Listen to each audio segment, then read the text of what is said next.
Shabbat Shalom, Shabbat Shalom, Shabbat Shalom.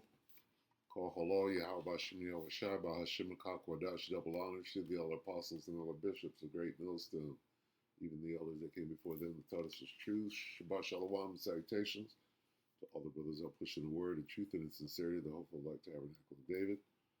The elder Yahshua back with the WW3 Daily update. Shabbat Shalom and salutations to you all.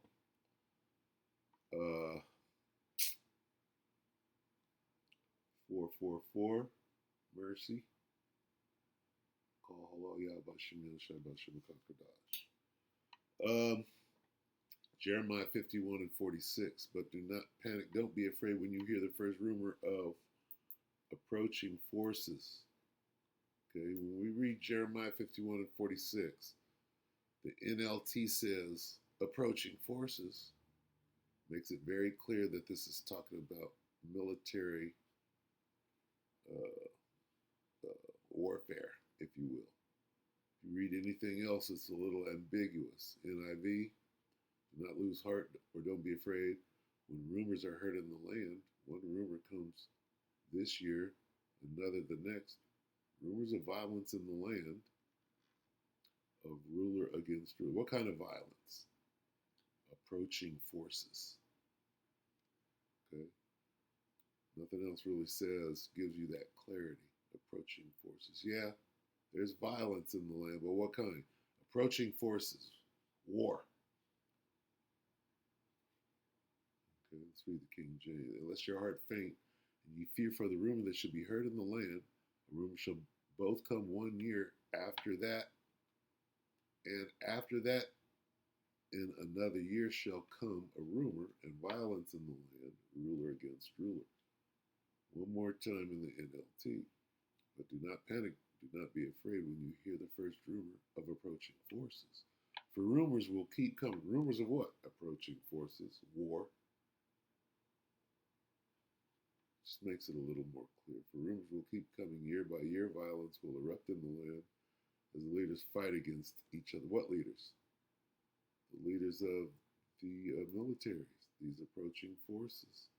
So let's hear a little more about these approaching forces. Kim Iverson, hour ago. The art of the deal. Let's make a deal. Let's make a deal. You got an MOU. That ain't MOU is not a deal make. We do have a great show for you tonight. We have a knowledgeable guest, somebody who's extremely knowledgeable about history, about scandals, about backroom deals. We are talking to Harley Schlanger from the Schiller Institute and the LaRouche organization. He is just a wealth of information, and he knows a lot about what is going on with the current deal with Iran. So he has some inside sources, people he's talked to, and he can give us some real insight into whether or not this 14-point deal that we've been hearing about, the Israelis are freaking out, a lot of the Iranian war hawks are freaking out, they're all saying, this is terrible, Mark Levine's basically crying on air. He's got some insight on whether or not that 14-point deal is actually real or if it's not exactly the way that it's going to be or what. So we will talk to him about that, of course, because are we on the precipice of making a deal? Will Israel still strike Iran or Lebanon to prevent a deal from happening? Will Israel do something worse to prevent a deal from happening? These are all questions many of us have right now. And I think a lot of us are kind of not holding our breath, or are we holding our breath? Which one are we going to do for this deal that is supposed to be signed for sure on Friday? Also tonight, Harley Schlanger and I will be talking about whether or not Germany is going to be going into a full-blown war with Russia. It's kind of looking like it. It is looking like Germany might want to repeat history and go head-to-head with Russia once again, this time maybe in World War III. It's bizarre. Many of us thought that once Trump came into office, Europe would, sigh a breath of relief and say, okay, no war with Russia. Thank goodness we can end this charade. But instead, no, Europe has just doubled down, tripled down. Germany seems to be quadrupling down. And so we're going to be talking about what is the deal. Is Germany going to be going to war with Russia? Also, Harley has informed me, and I want to pick his brain on this, but apparently, we have talked about the Israelis and the U.S. military merging together, how Congress basically has written into these the upcoming bills to merge and to be forced into partnering with Israel with our military equipment, with intelligence. Well, Harley has informed me that we have done something very similar with the UK. I did not realize this, but just a few weeks ago or a couple of months ago, the US also basically merged its AI and intelligence programs with the UK. We're going to find out more about that. Wow. That is coming up tonight here on the Kim Iverson Show. Yeah, that goes right into the mark of the beast right there. They merged what? You see this thing coming together right under your nose? That's crazy. Okay, them merging. The IDF is now ICE. Okay, because they own this place. Well, if you watch my show, you already know I don't buy the official story at face value. Whether it's economic policy, foreign wars, or media narratives, I've often seen how the public gets told one thing while something very different is actually happening underneath. And when it comes to the economy, there are real warning signs building. You've got between the United States and Iran. Now, I have to tell you, I'm a little skeptical of this. I feel like I've heard this many times before. Oh, we're getting an agreement. It's going to be tomorrow. We're getting an agreement any day now. And we haven't seen agreements. But now we're hearing rumors of these 14 different points that have rolled out. Many Americans who are real Iran hawks are saying this is a disaster. This is a clear loss for the United States. You have some information about this that I don't have. So I'm curious, what do you think of this potential deal? Do you know what's in it for sure? Do you know if this deal has actually gone through? Is this real this time? Is it really a disaster for the United States, or is it a disaster for Iran? What is your analysis of this potential deal? Well, I did a report this morning using the terms that... Here's what nobody's saying. I got to say this real quick. Here's what happened.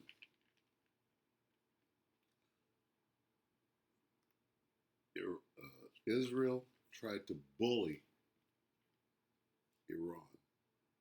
Went over there and struck them, attacked them a number of times, not just once. Attacked them and started a war with them on more than one occasion. And each time it happened, Iran beat the shit back out of them. Beat them back this time with their missiles and their rockets. In other words, Iran went heads up with Israel, and at the same time, Iran went heads up with the United States of America and won. This is what's not being said. Iran won the war and whooped America's ass and Israel, and Babylon, America, is trying real hard not to admit that. That's what's going on right now. It already happened. It's already a done thing. Now what they're doing is this deal is a way that they can come back and try one more time and not get their ass whooped and win. And it ain't happening. Okay? And here's why it's not happening. It would have happened if Iran didn't get some nukes in between that time. Because for a minute there was a window where Trump could have struck where Iran didn't have a bomb yet. He couldn't retaliate. There was a window. That's when he was acting crazy and talking mad shit on X and Truth Social, whatever. He was talking, oh, you fucking better open the strait and all that. That was before Iran had let it be known, look, motherfucker, we got nukes too. And they proved it. Nobody's saying that part. Okay? Trump is running. They're still pushing. We can't let Iran get a bomb.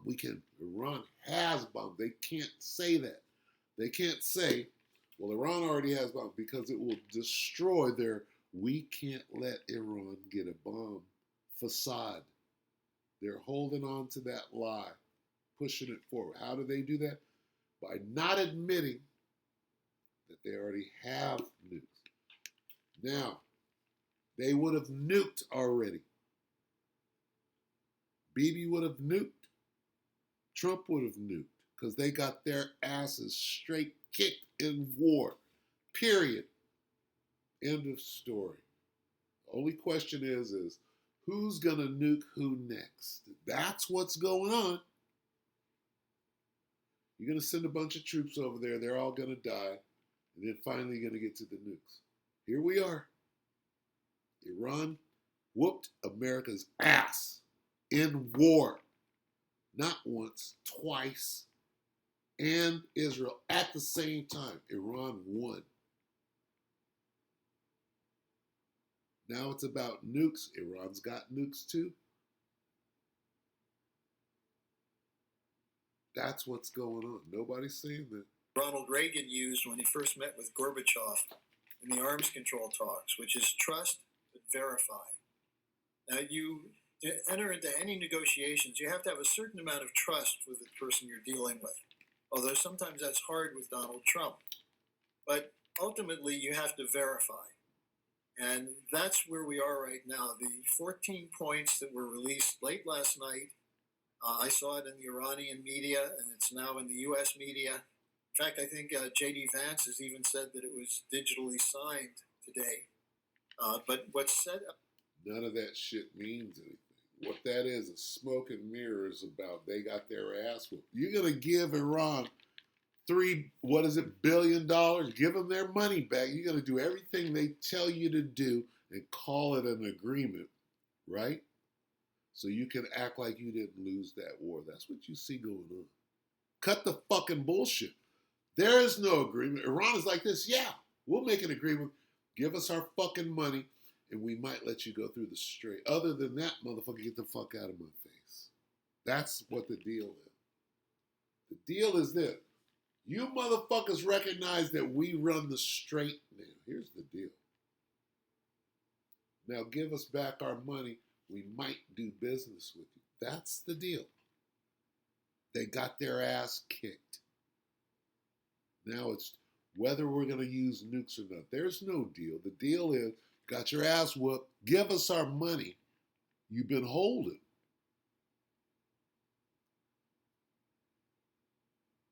That's where we're at.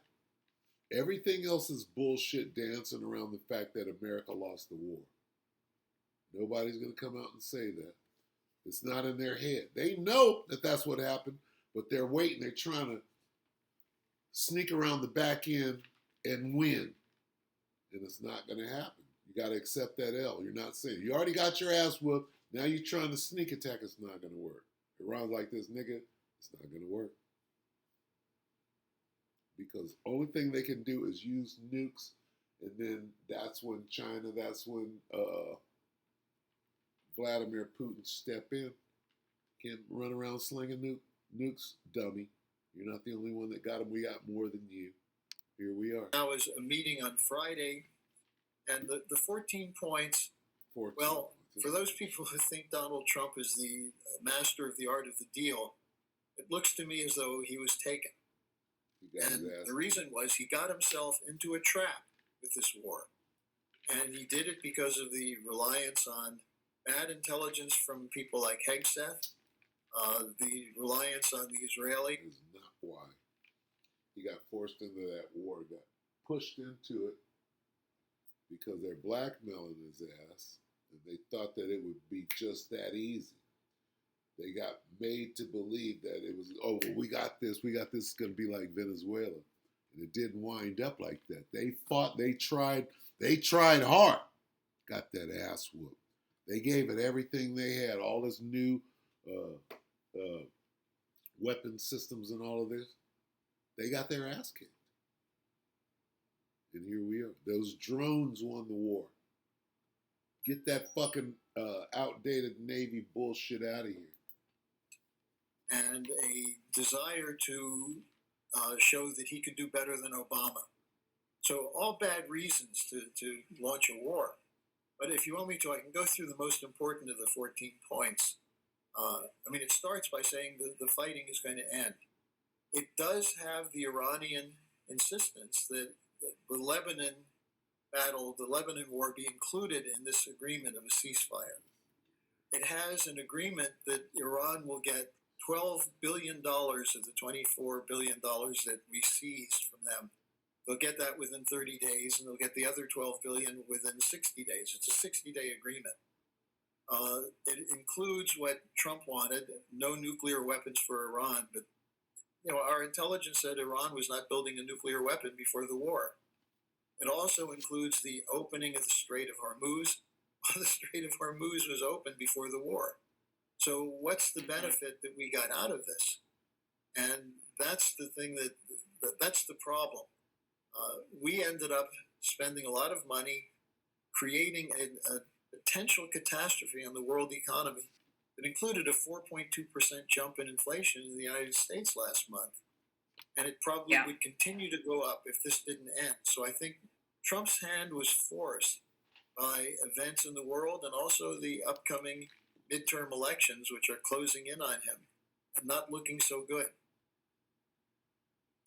I mean, I think that this 14-point deal, I mean, if they're worried about the midterms, this will kill it for Republicans. If this leaked, if these 14 points as is are really truly what they are, and let me just go ahead and read them, and then we'll talk about some of the individual ones here in a little bit more in depth.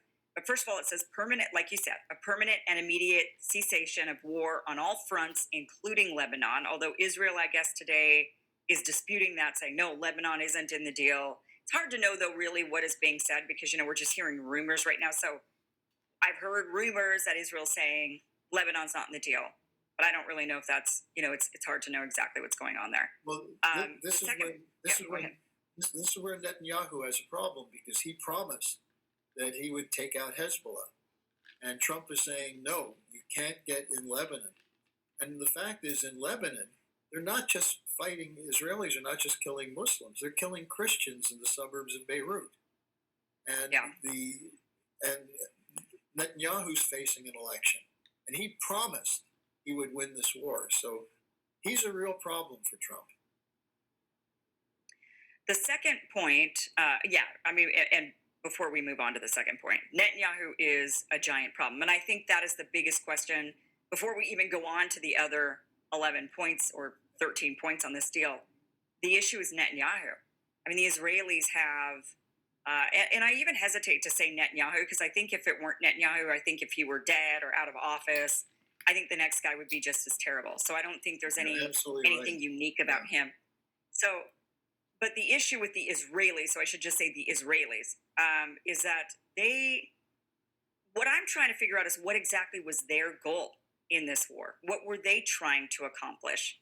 Because they clearly don't think that their goal is accomplished. They're pissed off about this deal. They're saying that they're feeling betrayed. And that, and then I'm skeptical of even that. I'm thinking, are they really feeling betrayed? Or is this like some sort of a ruse, right? Where they're like, wow, like good cop, bad cop. Israelis are mad. And so maybe people in America will be like, okay, well, we support a deal. So as long as Israel's mad, because if it's bad for them, then good, right? I mean, people might be. So I wonder, is all of this just a show, a facade? Is this all a ruse? Like, what's actually really going on here? But I think a big question, if it's not, is, will the Israelis actually stop, or are they going to continue waging war? And then the biggest issue is, does Trump have the power after, does he have the power to withhold weapons and aid to Israel? And I'm real quick. Let's read this again. Jeremiah 51:46. But do not panic. Don't be afraid when you hear the first rumor of these wars. Listen to the back of it. Well, we don't know, but this might happen, and this, and rumors will keep coming year by year. Violence will erupt in the land as the leaders fight against each other. This is just crazy. Listen to the war talk. I'm just letting it ride. Not sure about that. That might be in the hands of Congress. We're not sure. It's all rumor and speculation. Maybe this, and listen to the language. Congress is going to continue giving Israel whatever they want. Well, you've just hit the real problem, which is that the Congress is in the hands of the Zionist lobby. That's a rumor. And the reason Israel wanted this war is not for any real reason of security, but to expand greater Israel. Approaching forces. The rumor of approaching forces. How are you going to get greater Israel?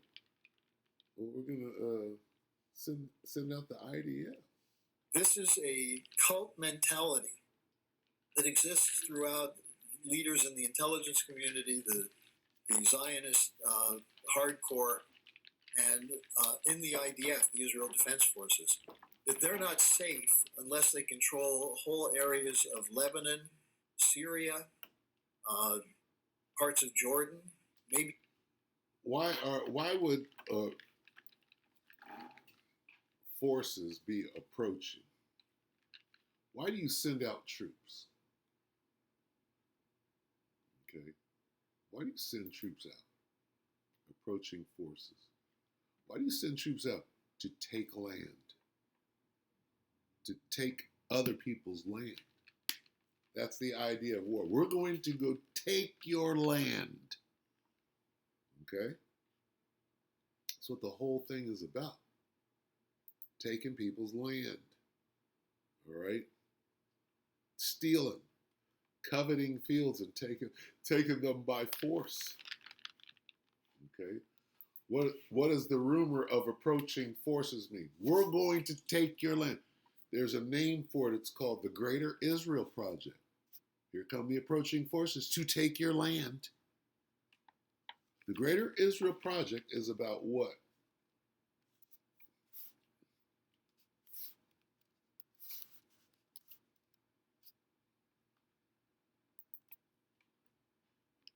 This is the Greater Israel Project. God gave it to us 3,000 years ago. Micah 2:2. And they covet fields and take them by violence, and houses and take them away, so they oppress a man in his house, even a man in his heritage. This is small hat credo. All right, what are they doing? They're sending out their approaching forces to take your land. It's called the Greater Israel Project. He just described it. Well, they're going to Lebanon, Syria, and Libya. The Zionist hardcore and in the IDF, the Israel Defense Forces, that they're not safe unless they control whole areas of Lebanon, Syria, parts of Jordan, maybe even Iraq. They covet fields. How are they going to get them? How are they going to get these places? NLT. Micah 2:2 in the NLT, when you want a piece of land. Syria, Lebanon. You find a way to seize it. Well, we're going to send the settlers out and we're going to arm them. Right? They're going to go out there and take people's houses. And when you want someone's house, you take it by fraud and violence. You cheat a man of his property, stealing his family's inheritance. It's just crazy. This is what they're talking about. And this is, as I say, it's a cult which is supported by a significant section of the population of the United States. And by significant, I mean maybe 20%, 30%, the so-called Christian Zionists, who have been led to believe that somehow if the Israelis are involved in an all-out war, the Battle of Armageddon, it will bring back Jesus Christ. So what's in it for Israel? Right. Well, the Israeli messianic belief is that once they expand to the whole area that they say was promised to the Jews by God, that then the Messiah will come. So you have competing visions of the Messiah. But why should the United States be funding a war to back these, what we could say is Meshuggah beliefs? So you're dealing with an absolute insanity, but it's connected also, and this is the other point we can talk about a little later. It's connected to the fact that the world is changing dramatically because of the economy and the shifts going on with a new paradigm coming out of China, Russia, the global South. And meanwhile, the Europeans and the United States are stuck in an old paradigm of debt and bailouts. And they were trying to work it into this beast system, right? And It ain't gonna work. And so there are a lot of factors here. But I think what Trump was reacting to was Netanyahu's demand to knock out Iran. For the same reason, the Greater Israel has been calling for getting rid of Iraq, Gaddafi, Assad, and so on.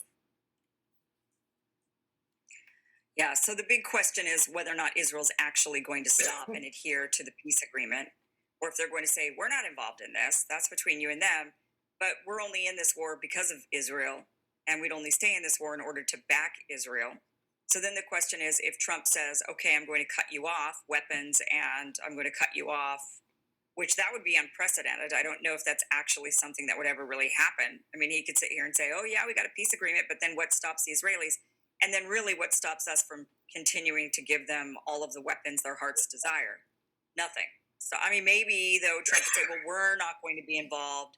So this is going to be like Gaza, where we're not going to drop the bombs. We're not going to be involved. But here you go. You can have all the weapons you want, and you can do it yourself. But right here on the streets of America, called the IDF and ICE. That's where the Gaza is about to go to. Anyway, we'll cut it right here. It's just more rumors until we see actual, you know. But I told you what's going on. Iran has nukes. That's why there's a stalemate right now. Otherwise, nukes would have been used. So there's a Mexican standoff, if you will. And that's going to last for a little while until it can't last no more. Somebody gets desperate and starts lobbing micros. So that's coming. What was I supposed to get on the way out? I think I was just cut it right there. I was going to get something that I can't remember now anyway. But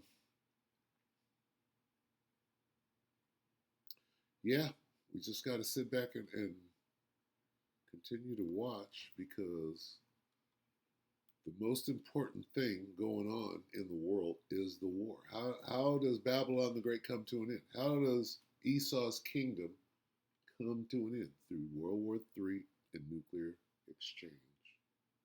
All right, so how far are we? And they're not discussing that.